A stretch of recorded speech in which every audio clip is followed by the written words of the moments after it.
Good morning everyone. గత కొన్ని రోజులుగా మనం 23,800 స్థాయి నిఫ్టీకి చాలా స్ట్రాంగ్ సపోర్ట్ అని చెప్పుకోవడం జరిగింది. దానిపైన ఉన్నంత వరకు బై అండ్ డిప్ మోడ్లో ఉంటుందని అనుకున్నాం.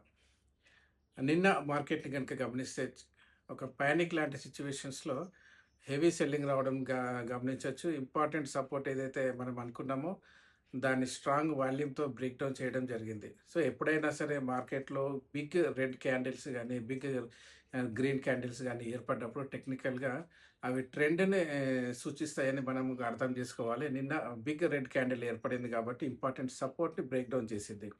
సో ఇలాంటి సిచ్యువేషన్స్లో నార్మల్గా అలాంటి ఎటువైపు అయితే బ్రేక్ డౌన్ అవుతుందో ఆ వైపుగానే మార్కెట్స్ వెళ్ళడానికి ఎక్కువ అవకాశాలు ఉంటాయి. సో ఎవ్రీ బౌన్స్ మళ్ళీ అమ్మకాలు ఒత్తిడి గురయ్యే అవకాశాలు ఉంటాయి.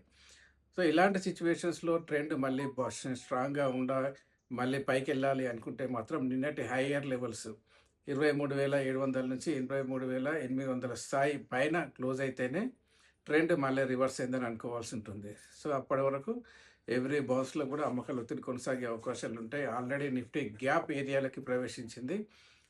నేను అనుకోవడం ఇంకా కొద్దిగా డౌన్ సైడ్ మూమెంటం అయితే వచ్చే అవకాశాలు అయితే ఉన్నాయి. సో 23,100, 23,000 స్థాయి దగ్గర ఒక గ్యాప్ ఉంది.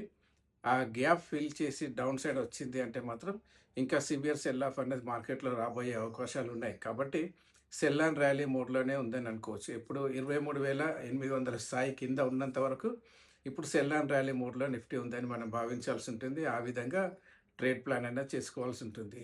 దీనిపైన మీరు ఏమనుకుంటున్నారు? పైకి వెళ్తుంది అనుకుంటున్నారా? మళ్ళీ డౌన్ సైడ్ మూమెంటమే కంటిన్యూ అవుతుంది అనుకుంటున్నారా? మీ ఒపీనియన్ చెప్పొచ్చు.